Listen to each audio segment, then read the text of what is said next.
Boa noite. Boa noite. Pesquisa CNT mostra que apenas 7,7% aprovam o governo Dilma. Após polêmica, Haddad afirma que pode rever a redução da velocidade nas avenidas marginais. Alckmin vai privatizar a operação da linha 5 Lilás do metrô, do Capão Redondo à Chácara Clabim.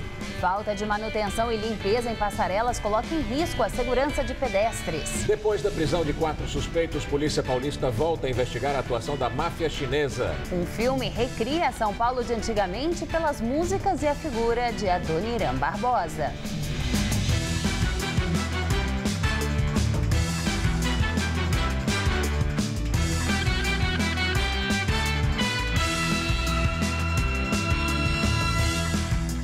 Prisão de 4 chineses suspeitos de sequestro faz Polícia de São Paulo retomar a investigação sobre a máfia chinesa.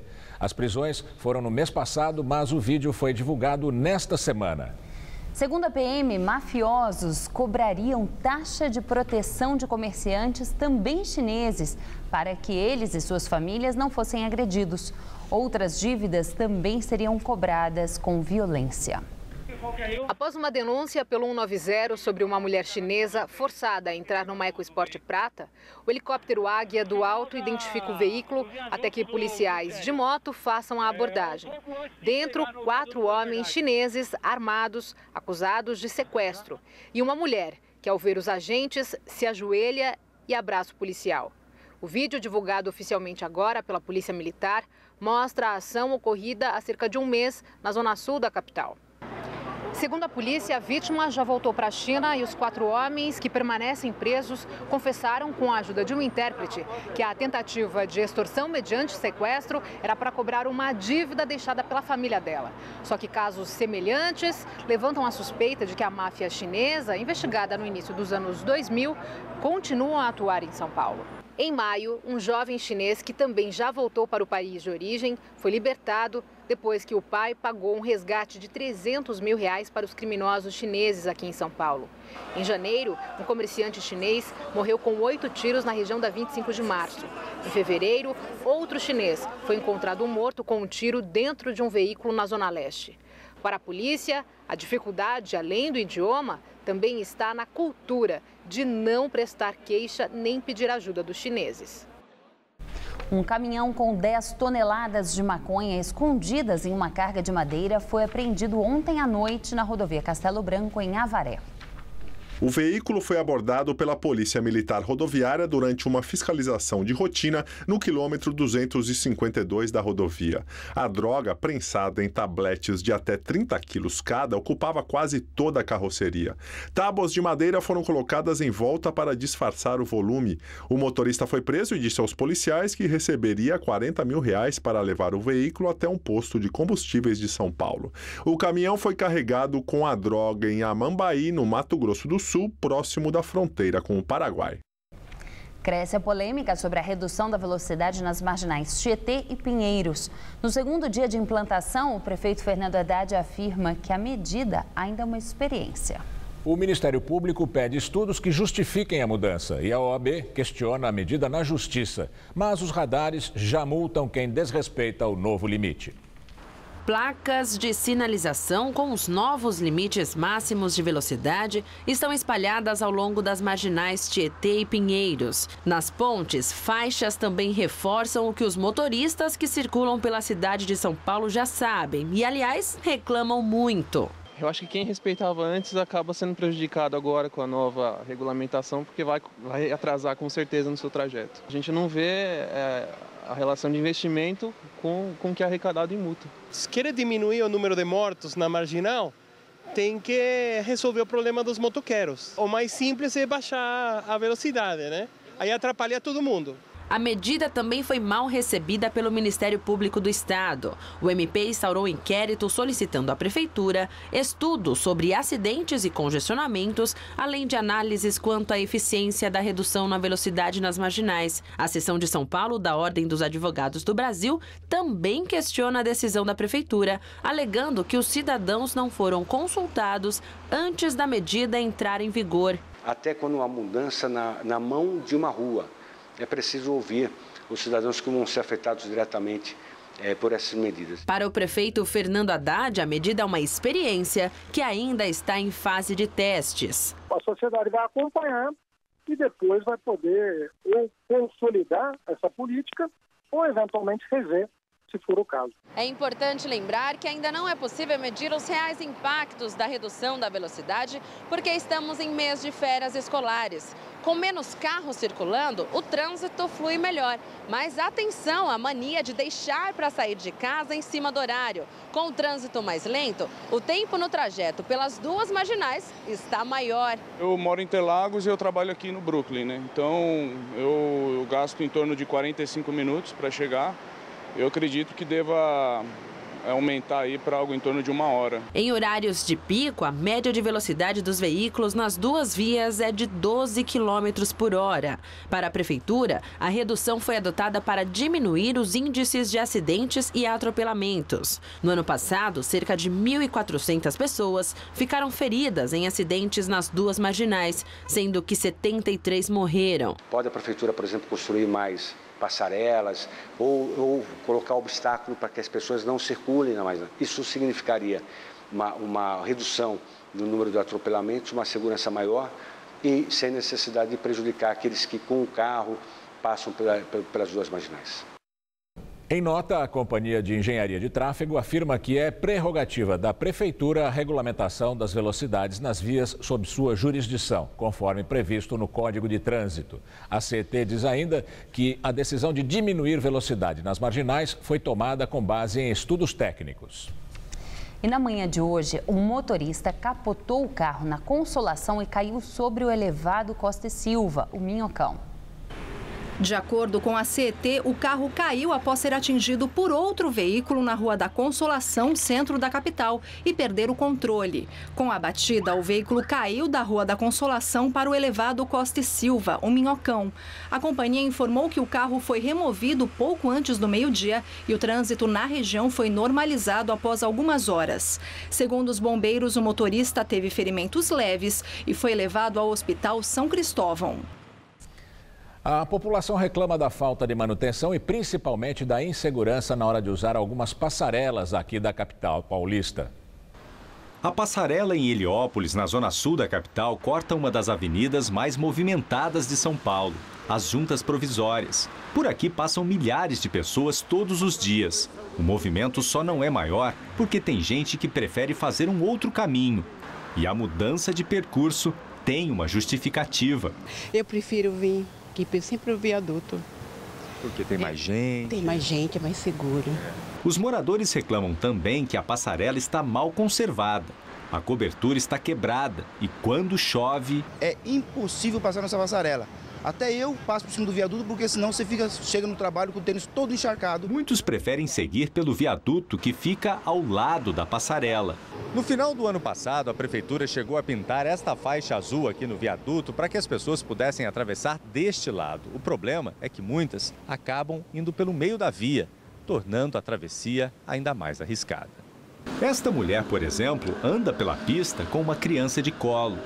Seu Manuel é líder comunitário e diz que cansou de pedir providências para a prefeitura. As telhas, vocês viram, não tem, o telhado está quebrado já.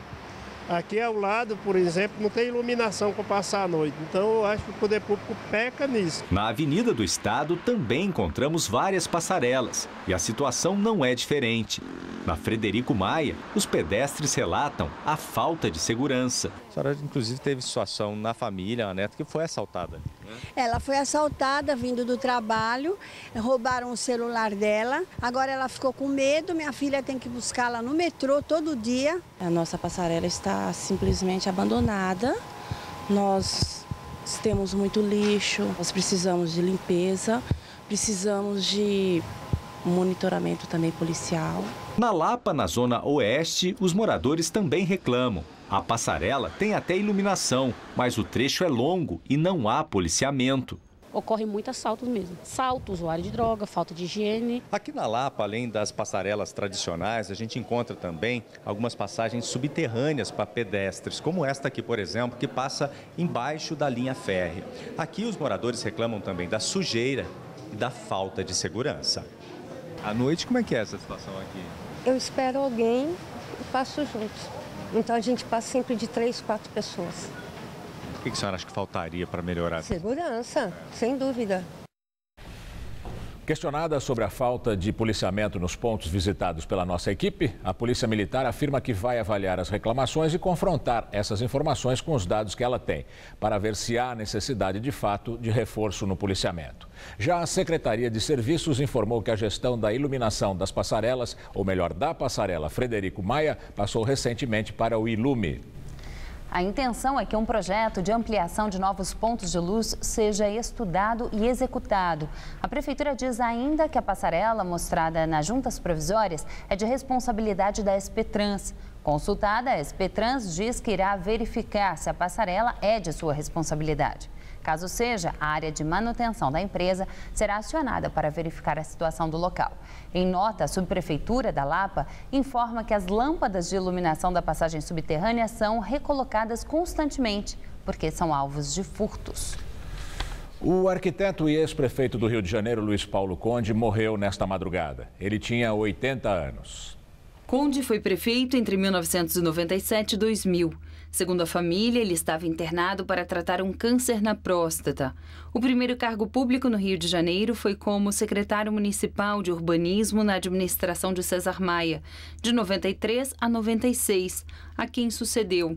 À frente da prefeitura, Conde priorizou programas de revitalização das áreas urbanas e de reurbanização e integração das favelas. Em 2000, concorreu à reeleição, mas foi derrotado por Maia. Ele também foi vice-governador de Rosinha Garotinho de 2003 a 2007, pelo PSB. O prefeito do Rio, Eduardo Paes, decretou luto oficial de 3 dias. Na Operação Lava Jato, o juiz Sérgio Moro deu prazo até quinta-feira para Marcelo Odebrecht e diretores da empresa explicarem anotações que sugerem destruição de provas. Os textos foram encontrados no celular do executivo, preso em junho pela Operação Lava Jato, e constam do inquérito aberto ontem contra ele. Segundo o juiz Moro, as anotações fazem referência a 2 diretores da empreiteira, também indiciados ontem, Márcio Faria da Silva e Rogério Araújo. De acordo com o juiz, um dos textos orienta os diretores a não movimentarem suas contas bancárias e a limparem dados de seus celulares. E ainda traz a frase, abre aspas, vamos segurar até o fim, fecha aspas. Para Moro, uma das anotações mais importantes sugere a intenção de parar e anular a Operação Lava Jato, usando o que a Odebrecht chama de dissidentes PF. Existem outros trechos que ainda não foram elucidados. Com base nas anotações, o inquérito aberto ontem pela Polícia Federal aponta que Marcelo Odebrecht tentou atrapalhar as investigações antes de ser preso. O governo vai apresentar amanhã a defesa ao Tribunal de Contas da União para evitar que as suas contas de 2014 sejam reprovadas. No mês passado, o TCU adiou a análise das contas porque encontrou indícios de descumprimento da Lei de Responsabilidade Fiscal, conhecidos como pedaladas. A defesa do governo Dilma vai alegar que pelo menos 17 estados e até o governo Fernando Henrique adotaram manobras contábeis semelhantes e nunca foram condenados por isso.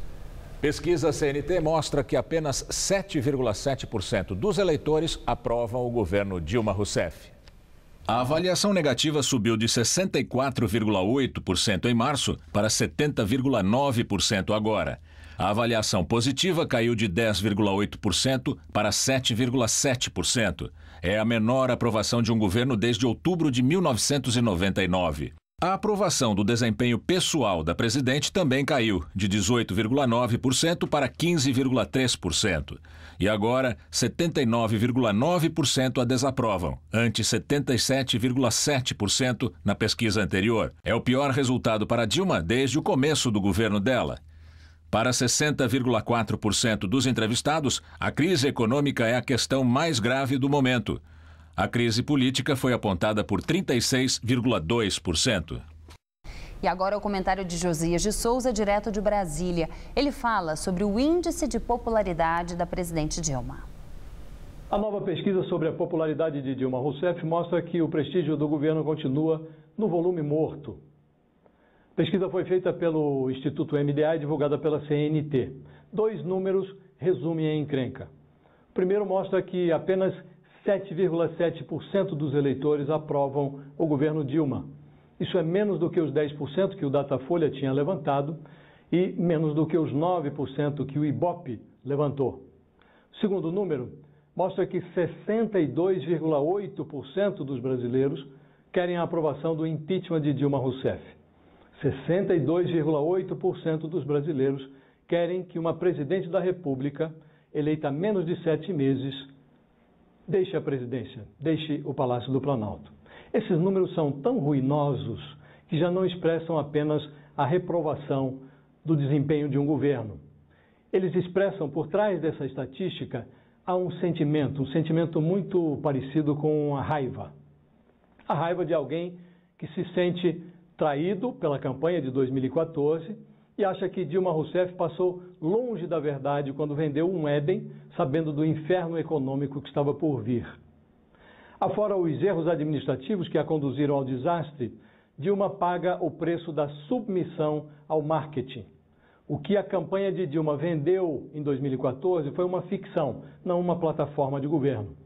O problema é que o brasileiro é obrigado a viver na realidade e não num videoclipe eleitoral. E a realidade proporcionada por Dilma Rousseff oferece 2 fatos que chamam a atenção. O primeiro é a corrupção e o segundo é a estagnação econômica. A Lava Jato ainda vai longe e a crise econômica vai invadir 2016. Significa dizer que Dilma Rousseff ainda não conheceu o fundo do poço. Boa noite. STF pede que juiz Sérgio Moro esclareça a citação a Eduardo Cunha em delação premiada no processo da Lava Jato. O pedido foi feito pelo ministro Ricardo Lewandowski. Ele quer ouvir as explicações de Moro, que é responsável pelo processo em primeira instância, antes de analisar o pedido de Cunha, para que o caso seja encaminhado à Suprema Corte. Por ter foro privilegiado, o deputado alega que o juiz Moro feriu a competência do STF, que é a instância da Justiça que poderia investigá-lo. Na semana passada, em depoimento à Justiça Federal no Paraná, o ex-consultor da Toyo Setal, Júlio Camargo, disse que Cunha pediu propina de $5 milhões para viabilizar a contratação de navio-sonda pela Petrobras. Cunha nega as acusações. O governo de São Paulo passará a operação da linha 5 do metrô à iniciativa privada. As obras de extensão estão atrasadas e a previsão de conclusão é só em 2018. O anúncio foi feito hoje no Palácio dos Bandeirantes. O governador Geraldo Alckmin, do PSDB, disse que em breve vai ser lançado um edital de concessão. A empresa vencedora vai operar toda a linha 5 Lilás, desde o trecho que já está em funcionamento, de Capão Redondo ao Largo 13, e também o que ainda está em obras, que vai do Largo 13 até a Chácara Clabim. Então nós estamos bastante otimistas. Acho que isso pode preservar muito emprego, gerar muito emprego, melhorar a logística de São Paulo, reduzir custo do Brasil. O trecho entre Capão Redondo e Chácara Clabim vai ter 20 quilômetros de extensão e previsão de 750 mil usuários por dia. A frente fria mudou o tempo aqui em São Paulo, as temperaturas caíram bastante. Pois é, neste momento faz menos de 18 graus e ainda pode chover fraco ao longo da noite. Acabei de receber a informação que faz 14 graus neste momento e deve chover ao longo da noite e durante a madrugada também. Vamos ver em detalhes a previsão para o Brasil e o estado de São Paulo com Mariana Armentano. A previsão é de bastante frio amanhã no sul do Brasil por causa da entrada de um ar polar. Há chances, inclusive, de geada no oeste gaúcho e na Serra Catarinense. Esse ar polar consegue avançar até o norte do país, causando o que os meteorologistas chamam de friagem em Rondônia e no leste do Acre. E o tempo vai ficar fechado e chuvoso em toda essa área em azul, que pega desde o leste paranaense até o Rio de Janeiro e uma pequena parte de Minas Gerais. Nas outras áreas do país, a quarta-feira vai ser bem parecida com o dia de hoje. Mínima nessa madrugada de 9 graus em Porto Alegre e em Curitiba, 11 em Campo Grande e 16 na capital fluminense. Durante a tarde, a máxima não passa dos 19 graus em Florianópolis, dos 16 em Porto Alegre, dos 25 no Rio e dos 35 em Teresina. Aqui em São Paulo, a passagem dessa frente fria faz soprar um vento úmido do oceano que espalha muita nebulosidade pelo sul e pela faixa leste do estado e mantém as temperaturas mais baixas. No interior, o calor até diminui, mas o sol predomina durante essa quarta-feira. Em toda a Grande São Paulo, o dia será bem friozinho, com breves aberturas de sol e chuviscos. Nessa madrugada aqui na capital, mínima de 13 graus e máxima amanhã à tarde de 18 graus. Já em Ribeirão Preto, calorão de 29 graus amanhã. E em Campos do Jordão, região de Serra, serão registradas as menores temperaturas do estado. Mínima de 9 e máxima prevista de apenas 14 graus, com chuviscos de manhã e à noite. O Brasil é um dos líderes no ranking mundial de procedimentos estéticos. Os cuidados com a beleza muitas vezes começam em salões e clínicas especializadas. Mas tem gente que paga, não consegue o resultado desejado e acaba tendo muito prejuízo. Muitas mulheres gostam de falar a todo momento de beleza e vaidade. Adriana não é diferente. Insatisfeita com as unhas fracas e curtas, em novembro do ano passado ela pagou mais de R$150 com unhas postiças de gel. A aplicação foi realizada em um quiosque de shopping e não ficou nada como esperado. Depois de 2 dias que eu coloquei o gel, minhas unhas começaram a quebrar, mas vinha para cima da carne. Então, machucava, doía muito, né? Aí eu tive que usar band-aid. Outra vaidade é com o cabelo. Na semana passada, a gerente administrativa descobriu que os fios estavam assim, manchados em vários tons de loiro. O mau resultado das luzes nas madeixas foi descoberto quando a Adriana iria realizar uma escova progressiva. Tava tudo manchado, uma cor em cima, outra embaixo, vários tons, né? E aí eu fiquei desesperada. De acordo com o Procon, foram realizadas 135 reclamações na cidade de São Paulo no primeiro semestre deste ano em relação aos procedimentos estéticos, o que inclui serviços realizados em salões de beleza e clínicas de emagrecimento, plástica e implante de cabelos. A unha eu desanimei, né? Eu não colocaria mais. E o cabelo? O cabelo eu continuo fazendo, mas eu vou procurar outro profissional. A principal recomendação do Procon é sempre utilizar estabelecimentos idôneos e de confiança. No entanto, às vezes só isso não basta e é essencial ter uma avaliação médica antes de iniciar qualquer tipo de tratamento. Se Claudete tivesse consultado um dermatologista, talvez não teria perdido os pelos das sobrancelhas há 6 anos. A reação alérgica aconteceu quando a esteticista realizava pela 3ª vez a escova progressiva, todas no mesmo salão. Eles colocam uma toalha molhada, né? Te dão uma toalha molhada para você segurar no olho para não arder tanto, porque lagrimeja. Quando passou, eu senti que esquentar, o cabelo está caindo, ficou fino e começou a cair realmente. Eu nunca mais fiz. Pelas ruas não é difícil encontrar quem saiu do salão bem diferente do jeito que gostaria. Progressiva. Não ficou do jeito que eu queria, não ficou liso, ficou assim, enrolado. Eu só tenho procurado ir em salão bom, porque o que eu não conheço é melhor pagar um pouco mais e não ter uma decepção como eu tive.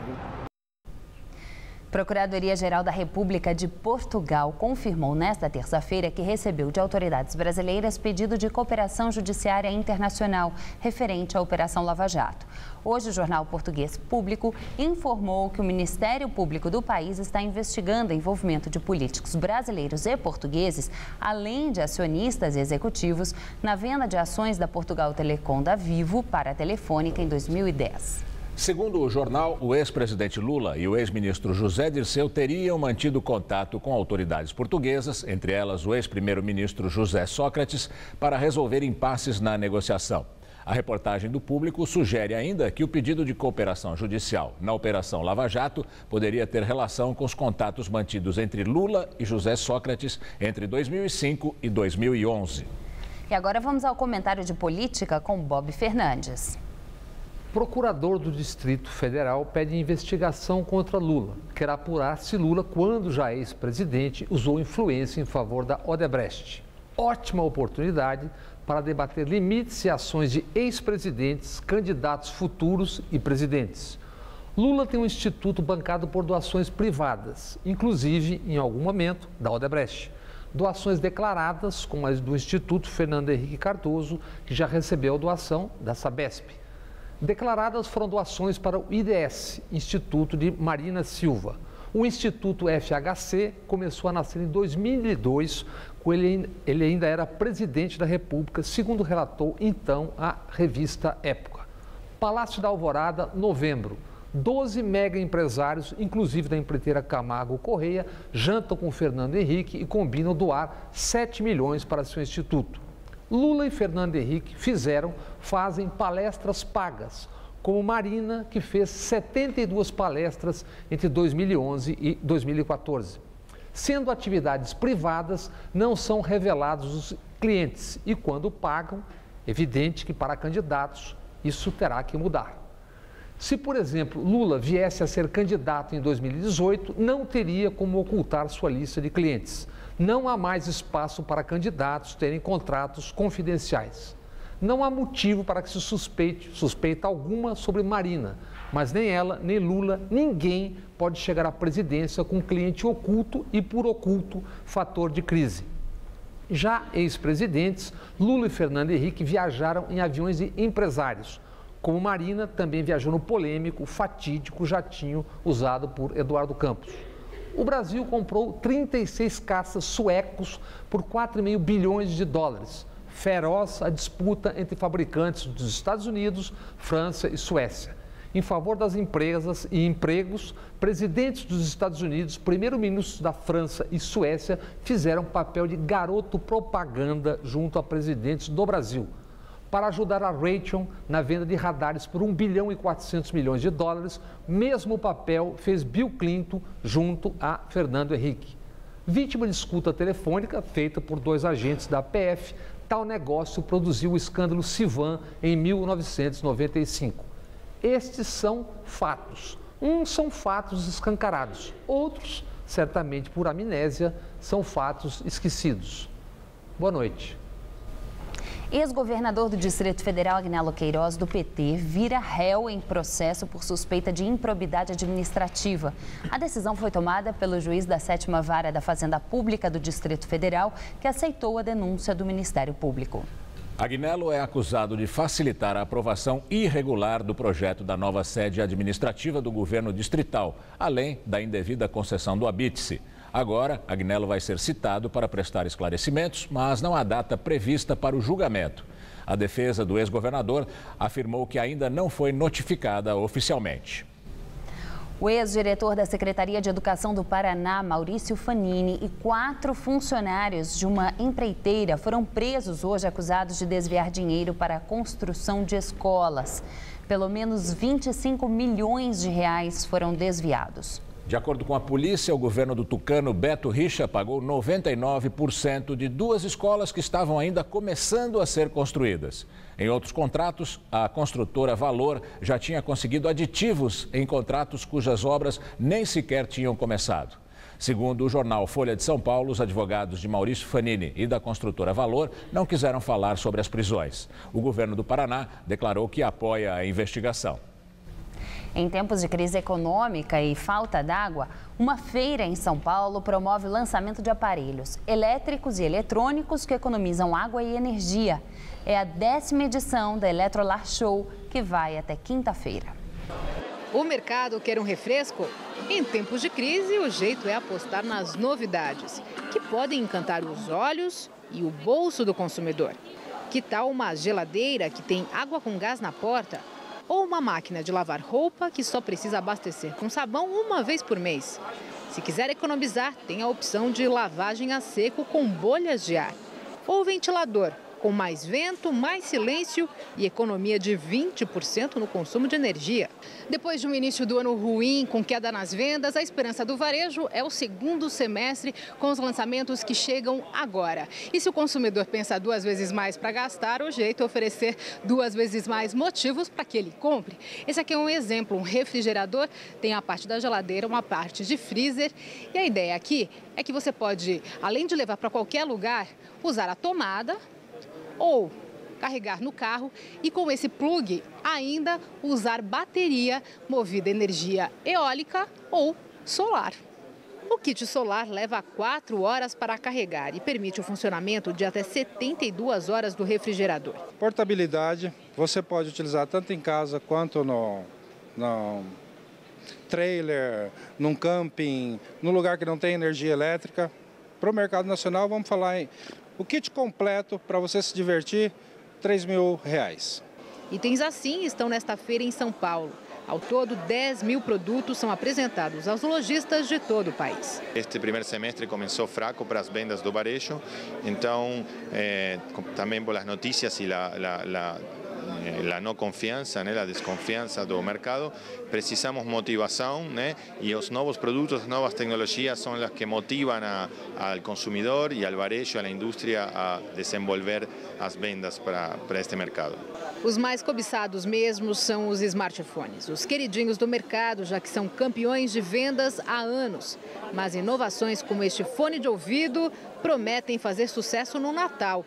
Ele chega às gôndolas por R$ 199 a partir de outubro. Essa é uma tecnologia por indução óssea. Os motores vibram e essa vibração em contato com o osso da sua face se transforma em som, E o teu ouvido fica completamente livre para você ouvir os sons do ambiente. A Eletrolar Show 2015 vai até quinta-feira, das 10 da manhã às 8 da noite, no Transamérica Expo Center. O evento é restrito a empresas e profissionais do segmento de eletrodomésticos, eletroeletrônicos, celulares e TI. Para visitar a feira, é preciso se credenciar antes no site eletrolarshow.com.br. Vamos agora às notícias do esporte com o Rodolfo Gamberini e Celso Cardoso. Hoje vamos saber quem vai ser o primeiro finalista da Libertadores da América. Guarani e River Plate se enfrentam daqui a pouco, hein, Celso? O time paraguaio precisa de uma vitória por 3 gols de diferença, uma vez que no primeiro confronto o River venceu por 2-0 em Buenos Aires, na Argentina. O jogo é logo mais às 10 da noite. Ou melhor, 9 da noite. Às 10 da noite, horário de Brasília. Amanhã é a vez do Internacional de Porto Alegre. Em Monterrey, no México, o time gaúcho encara o Tigres, precisando de um empate para chegar à final. No jogo de ida, o Inter ganhou por 2-1. O Internacional chegou nesta madrugada na cidade de Monterrey, no México, onde amanhã enfrenta o Tigres pelo segundo jogo das semifinais da Copa Libertadores. Visivelmente cansados, os jogadores fizeram uma viagem de aproximadamente 13 horas com direito à escala em Aruba. Longe, hein, cara? Meu Deus do céu. A gente não queria ter pegado o México, não, mas como não tem como evitar, agora é descansar. O Colorado venceu a primeira partida por 2-1 e joga até por um empate para seguir vivo. No entanto, os jogadores garantem que vão lutar pela vitória. Nós esperamos uma pressão deles, sim, como ele esperava a nossa lá também. Mas nosso time está preparado para isso aí. Sabemos que o empate também é nosso, mas a gente não vai jogar pelo empate, vai sim jogar por uma vitória. Voltando ao jogo do Guarani e River, o Guarani tem uma missão facílima, fazer 3 gols no River Plate. É facílimo, não é? O Guarani se classificou nessa fase de mata-mata, todas as vezes vencendo a primeira partida em casa. E aí jogando fora, explorando o contra-ataque. Agora a situação é totalmente diferente. Mas 3-0 no River é praticamente impossível. É praticamente impossível. E o River tem uma curiosidade, ele começou tão mal a Libertadores, classificou na Bacia das Almas, no último jogo, na última rodada, em 16º, e está aí prestes a chegar a uma decisão. Acho que o River passa com certa tranquilidade. O Inter é que eu estou na dúvida. O jogo com o Tigres é muito difícil. É difícil? É muito difícil. Por quê, hein? Primeiro que é um bom time. Segundo, porque o Inter não fez bem a lição de casa. Abriu 2-0 no jogo de Porto Alegre, aí tomou um gol, quase sofreu um empate. É um time que trabalha bem a bola, tem um investimento, investiu em bons jogadores. Não vai ser tarefa fácil não pro Inter. Tá. Vamos falar daquela cena que todo mundo viu, todo mundo comenta e ninguém gostaria de passar por ela. Porque depois daquele susto na etapa da África do Sul, quando foi atacado por um tubarão, o tricampeão mundial de surf, Mick Fanning, voltou para casa. E na Austrália, onde mora, ele falou sobre o episódio e admitiu estar assustado. Mesmo assim, ele pretende voltar à África do Sul ano que vem. Essas imagens foram vistas pelo mundo nos últimos dias. O australiano Mike Fanning, tricampeão mundial de surf, foi atacado por um tubarão branco durante uma das baterias da etapa de Jeffrey Bay, na África do Sul, e sobreviveu sem nenhum arranhão. Ao chegar hoje em Sydney, o surfista concedeu uma entrevista para a emissora local, onde explicou como se livrou da fera. Se você olhar as imagens de perto, vai ver que quando a onda passa, o mar fica movimentado. Naquele momento, ele voltou para uma segunda tentativa de ataque na minha prancha. Me senti completamente insignificante. Ele era tão poderoso e se movia tão rápido.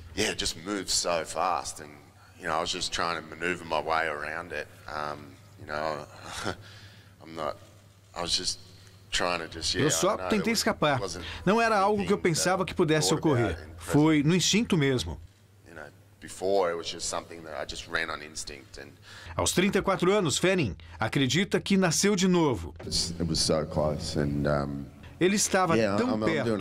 Agora eu estou bem. Não tenho nenhum arranhão. Apenas uma espécie de trauma emocional do momento.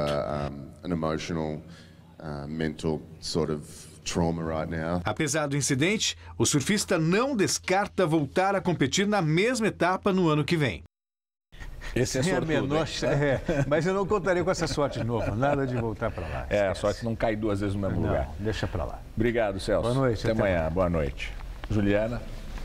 Uma comitiva de prefeitos brasileiros, incluindo Fernando Haddad de São Paulo, entrega ao Papa Francisco uma carta pedindo que países desenvolvidos transfiram recursos e tecnologia às administrações municipais, em especial aos pobres, para soluções climáticas. Haddad e o prefeito do Rio, Eduardo Paes, estão no Vaticano para um seminário sobre mudanças climáticas e novas formas de escravidão.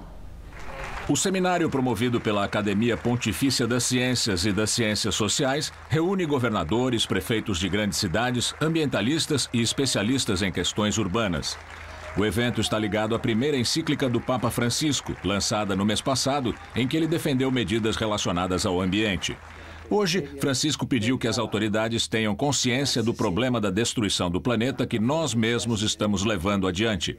O Papa solicitou que seja difundida uma consciência ecológica como aquela que existia, segundo ele, no início de tudo. A Santa Sede, ou tal país ou tal outro, poderá fazer bom discurso nas Nações Unidas. E disse que a Santa Sé pode fazer um belo discurso nas Nações Unidas, mas se o trabalho não vier das periferias até o centro, não tem efeito. O trabalho precisa partir dos prefeitos das grandes cidades e das pequenas cidades. O Papa declarou ainda que tem grandes esperanças na Cúpula de Paris e pediu que a organização haja com firmeza contra as mudanças climáticas. Em Paris, o presidente François Hollande recebeu representantes de 40 países para a Cúpula da Consciência.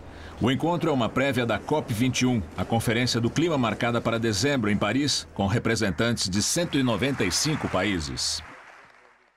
O Ministério do Trabalho anuncia regras do Programa de Proteção ao Emprego. A expectativa do governo é beneficiar 50 mil trabalhadores. O programa permite a redução de jornada e corte de até 30% nos salários com contrapartida do governo federal. Com o gasto adicional para o Fundo de Amparo ao Trabalhador, estimado em 112 milhões e meio de reais em 6 meses, o governo deve complementar 50% do valor equivalente à redução salarial. Empresas de todos os setores poderão participar do programa. O prazo máximo de adesão é de até 1 ano. Nesse período, as empresas não poderão demitir nenhum funcionário sem justa causa. Para participar do programa, as empresas terão que fechar um acordo coletivo com o sindicato da categoria, estabelecendo a redução da jornada de trabalho e do salário. A empresa também terá que provar que está em dificuldades financeiras e esgotar a utilização do banco de horas e do período de férias. Segundo o ministro do Trabalho, Manuel Dias, o momento exige um programa como esse. Ele é um programa que atende, nesse momento, aquilo que o Brasil precisa, que é a manutenção do emprego e a segurança dos trabalhadores de que continuarão recebendo os seus benefícios. As empresas interessadas poderão se inscrever a partir de amanhã pelo site oficial do Ministério do Trabalho. O presidente da Câmara, Eduardo Cunha, mudou o tom hoje e, parafraseando o vice-presidente do PMDB, Michel Temer, disse que o que existe no momento entre ele e o governo é uma crisezinha política. O termo foi usado ontem por Temer para falar sobre o rompimento de Cunha com o governo. Cunha disse que o termo crise institucional seria muito forte. Cunha e Temer são do mesmo partido, o PMDB. Aos jornalistas, o deputado também evitou falar sobre as investigações da Operação Lava Jato e disse que esse assunto agora vai ser tratado só pelos advogados. Vamos agora, então, à análise da chamada crisezinha política do Brasil na entrevista do dia com Maria Lídia Flandoli.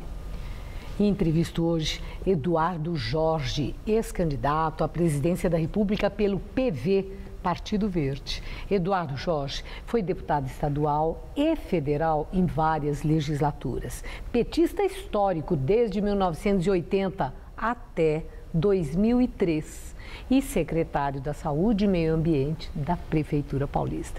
Muito obrigada. Boa noite, Maria Lídia. Queremos fazer exatamente uma análise, né? Eu quero começar com essa história de crisezinha política. Michel Temer falou isso nos Estados Unidos, Eduardo Cunha subscreve hoje dizendo que é crisezinha política. No seu entender, esse diminutivo é um tipo mecanismo de defesa para uma relação que está balançando mesmo lá no PMDB com o governo Dilma? O Michel Temer, que é uma pessoa prudente, não costuma escorregar desse jeito. Isso me lembra aquela história da marolinha e coisas que o valham, né? Mas parece que estava muito longe, né?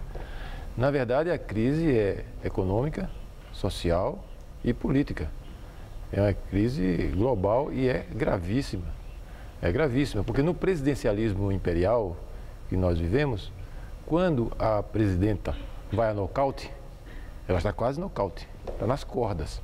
7% somente da população acha que o governo dela é bom, é nocaute.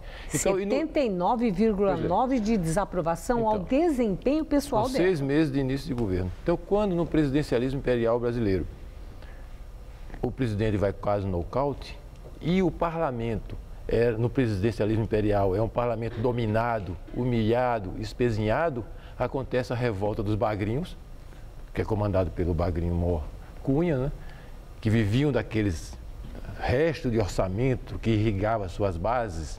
Era isso que o parlamento brasileiro estava reduzido por causa do presidencialismo imperial forte.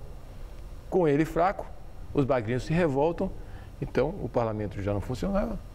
Fica chantageando a presidente fraca, então a crise é muito grande, é econômica, é social, mas eu acho que o núcleo da crise, embora social, é grave, porque o caminho que eles escolheram, o caminho de combate aos erros dos governos anteriores, às benesses, os erros todos delas, é o caminho de diminuir o salário, aumentar o desemprego, para daqui a 2, 3 anos começar uma recuperação. Bom, Esse tipo de caminho existe e é utilizado, mas sofre muito o trabalhador.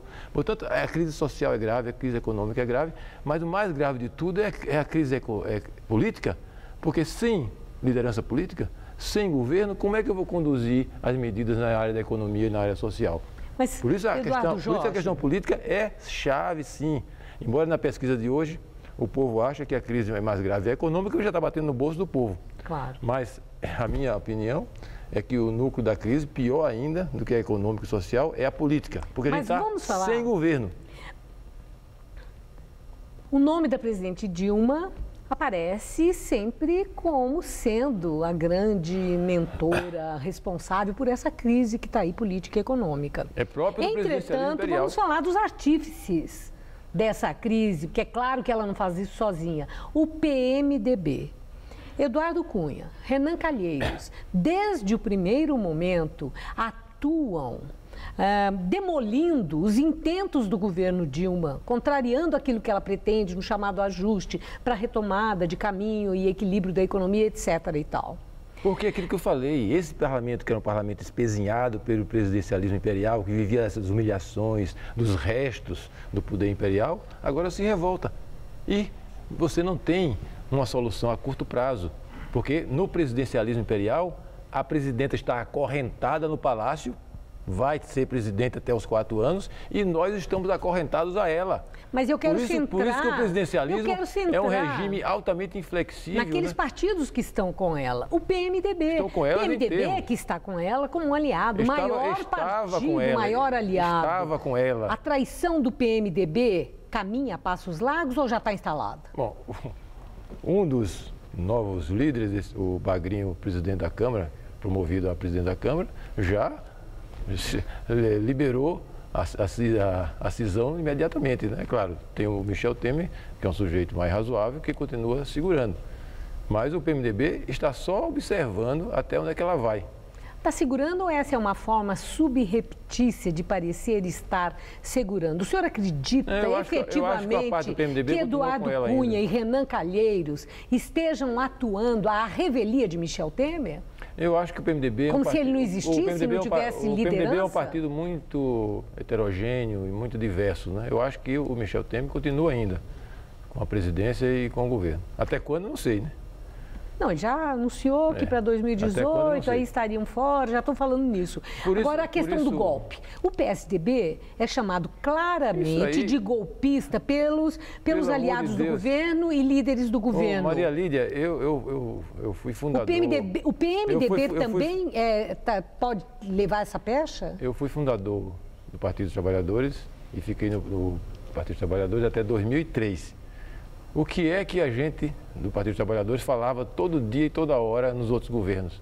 Impeachment disso, impeachment daquilo outro.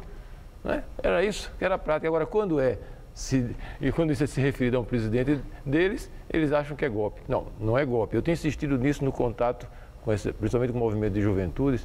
O impeachment pedir o impeachment não é golpe. É previsto na Constituição. O problema é você acenar para uma crise que vai durar 3, 4 anos, com uma saída rápida de um impeachment que não é rápido. O Brasil não é ditadura. Você não tem um linchamento de autoridades. Mesmo que a presidenta seja acusada e outras pessoas, tem que ter direito de defesa, ela tem que argumentar. Então, eu tenho dito isso a essas pessoas. Hoje a pesquisa fala que quase 65% quer impeachment já. É uma fuga. Da mesma forma que foi fuga votar na presidente que prometeu o céu e agora está dando um inferno para a gente, que isso é próprio do presidencialismo, por isso que nós somos pelo parlamentarismo, você acenar que vai ter um impeachment já, você está acenando com outra fuga. Não acontece assim. É uma coisa complexa. Aqui na ditadura tem acusação, tem defesa, ela tem direito de se defender. Mas é um processo. Ainda voltando... É um processo. Portanto, a saída do impeachment já não está colocada. Essa é uma verdade, é triste dizer isso, mas é interessante está que na oposição e não é golpe, porque está previsto na Constituição. Conclusão. Na própria oposição, eles já refluíram. Setores, né? Já, mas as principais lideranças já refluíram, não falam com aquele mesmo vigor com que falaram em impeachment. Mas no povo continua circulando que quer a solução mágica do impeachment já. O mesmo povo que elegeu a salvadora da pátria. Mas, Eduardo Jorge, e o PT? O senhor acaba de dizer que foi petista, histórico, fundador, desde 1980 até 2003. O PT é, de fato, aliado de Dilma? Ou está agindo subrepticiamente para demolir esse mandato de Dilma e fragilizá-la mais ainda? Essa é outra intriga. Como o PT está atuando? Se você pensar do ponto de vista estratégico, o melhor que aconteceria para a sobrevivência do PT, para que seus erros de governo, porque esses são erros de governo do PT, que ela era a presidente. Para eles, o melhor que aconteceria é que ele se desvinculasse do governo. É claro que eles não dizem isso, porque eles querem que, se isso porventura acontecer, ainda querem dizer que é culpa da tal elite e aparecer como vítima para fazer mistificação nos setores populares. O senhor está falando do PT ou está falando de Lula também? Ontem foi o chamado Dia do Amigo e Dilma postou lá no Facebook um abraço bem apertado dela com o Lula, que sugere mesmo que eles são grandes amigos. Lula está agindo como amigo de Dilma? Amigo da onça. Bom, não estou dizendo que ela é a onça, estou dizendo que ele é amigo da onça. E hoje, com a fraqueza e a fragilidade do PT, teve uma pesquisa no Rio de Janeiro que deu 48% de rejeição do PT no Rio de Janeiro. Isso é uma coisa impressionante, eu nunca vi. Com a fragilidade do PT, a dependência em relação ao Lula é total. Se já era, agora a dependência é total. Então, quando você pergunta se é PT ou é Lula, não tem mais essa divisão mais, não. Já não existia e agora é total. A sobrevivência de um está ligada ao outro. E, digo, né, se eles puderem e virem que o afastamento da Dilma do governo é a solução para 2008, vão fazer isso sim. Agradeço sua entrevista e tenha certeza de tudo que o senhor falou, ficamos todos com muito para pensar. Uma boa noite, obrigada. Tá, obrigado também, Maria Lídia. Gamberini. E você vai ver a seguir o lançamento de um curta-metragem sobre a vida do cantor e compositor Adoniran Barbosa. E as imagens do atentado à bomba na Turquia. Um vídeo amador mostra o momento da explosão de ontem num centro cultural. O governo do estado de São Paulo acaba de entregar o trecho leste do Rodoanel, que dá acesso às rodovias Ayrton Senna e Dutra à Baixada Santista, conectando o maior aeroporto ao maior porto do país. Além de reduzir o tempo de viagem e aumentar a segurança para o motorista, esse novo trecho vai tirar mais de 20 mil veículos diários de avenidas, ruas e marginais, melhorando o trânsito e a qualidade de vida de todos. Governo do estado de São Paulo. O trabalho segue em frente. Até o fim dessa semana, quem passar na Chevrolet pode ter certeza. Vai fazer o melhor negócio do mercado. Todo dia é dia Chevrolet. A cada dia da semana, um modelo com uma oferta imperdível. Dá só uma olhada. Quarta é dia de Spin Active, uma série exclusiva para quem gosta de aventura, mas não abre mão de conforto e tecnologia. E só nessa quarta tem Spin Active com taxa zero em 30 vezes. Aproveite, é só nesta quarta-feira. Nesse mundo tudo evolui. A moda evoluiu. Os carros evoluíram. Os tratamentos de beleza também evoluíram. E make-up anti-sinais. Uma combinação de creme e cápsulas. O creme atinge as camadas mais profundas da pele e as cápsulas agem onde os cremes não chegam. Resultado? Com Imecap anti-sinais, os sinais da idade não aparecem. Imecap anti-sinais. A evolução no tratamento de beleza. Quem quer comunicar precisa estar atento ao alcance de sua mensagem, aos canais mais adequados, às mudanças mais repentinas. A comunicação evoluiu. A Faculdade Casper Libero leva você ao próximo nível, a pós-graduação. São 4 cursos que ajudam você a ser protagonista nas grandes transformações.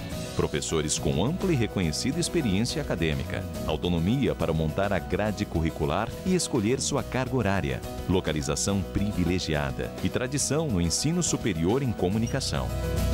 Divida sua carreira entre antes e depois. Faça a pós-graduação na Casper Libero. Inscrições abertas. Garantir o futuro e tudo o que você já conquistou. É isso que o Brasil está fazendo, ajustando gastos para avançar em áreas essenciais, como a produção de alimentos. Este ano, estamos investindo mais de 180 bilhões em crédito para o produtor rural, para aumentar a produção e garantir alimentos de qualidade, com preço justo para todos. Mamãe, tem mais. Ministério da Agricultura, Governo Federal. Mãe, quero mais.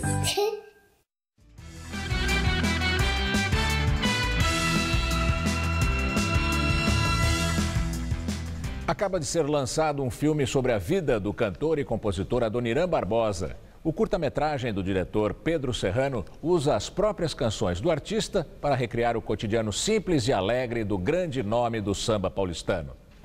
Ele tem 28 anos e está no seu primeiro filme de ficção. O jovem diretor Pedro Serrano tem experiência em documentários e em campanhas publicitárias. Agora, acaba de finalizar uma história sobre Adoniran Barbosa. O filme Dá Licença de Contar é um curta-metragem de 17 minutos. As próprias canções de Adoniran são o fio condutor da narrativa e recriam o cotidiano do compositor, naquela São Paulo dos anos 50. As músicas do Adoniran sempre foram muito visuais para mim. As histórias que ele conta são narrativas perfeitas assim do cotidiano popular paulista do começo do século XX. E eu sempre que escutava as músicas dizia, putz, essa música dá um filme. Eu nem me lembro mais se sou eu ou se é você. Calma. Bom dia, tristeza! O filme é todo ambientado na Vila Maria Zélia, uma das mais representativas vilas operárias da capital, construída em 1917. A gente conseguiu reviver um pouquinho da maloca, onde viviam os 3 amigos. A gente conseguiu recriar situações de bares, situações de rua. Como retratava o cotidiano do povo, era um observador de pessoas, ele também tratava de temas sociais, que eram muito importantes. Então, você pega, por exemplo, Saudosa Maloca, que é um dos maiores clássicos dele, fala de um tema que é o quê? Que é a ocupação imobiliária na cidade, que é muito legal, por quê? Porque é um tema que era atual na época que ele fez e é atual até hoje. Foram 5 dias de gravações aqui nessas vielas e nessas casas antigas, mas a equipe já tem planos ousados, adaptar a história para um longa-metragem que deve começar a ser rodado já em janeiro do ano que vem. Aí, o universo de Adoniran Barbosa, reproduzido aqui na Vila Maria Zélia, será retratado também em outros cantinhos de São Paulo. Inclusive pontos que ele cantou, como por exemplo o viaduto Santa Ifigênia. Seria legal ter alguma coisa, por exemplo, nas escadarias do Bexiga. Adoniran é vivido pelo cantor e ator Paulo Miklos, que também já confirmou presença no longa. É ele quem dá vida ao protagonista de voz rouca e jeito simples, e que levava a vida sofrida com muito humor e sabedoria. O Adoniran, sem dúvida, teve um reconhecimento em vida, mas ele morreu um pouquinho amargurado, sim, por pensar que não teve, talvez, o reconhecimento devido em vida. Agora a gente está tentando retribuir um pouco disso, né?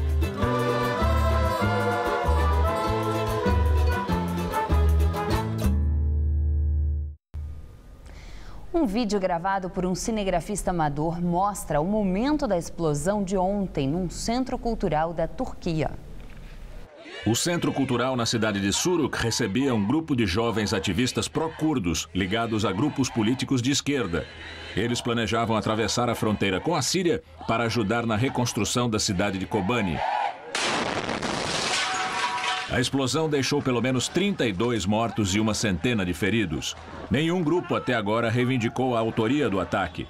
O primeiro-ministro turco Ahmet Davutoglu visitou vítimas no hospital e disse que as autoridades identificaram o responsável pelo atentado, mas não deu detalhes sobre o suspeito. Ele informou que estão sendo investigadas as ligações internacionais e domésticas do suposto homem-bomba com o grupo Estado Islâmico. O Jornal da Gazeta termina aqui. A edição de hoje pode ser vista no site Jornal da Gazeta. Eu te espero daqui a pouco no Jornal da Gazeta, edição das 10. Boa noite. Nós voltamos amanhã às 7 da noite. Boa noite.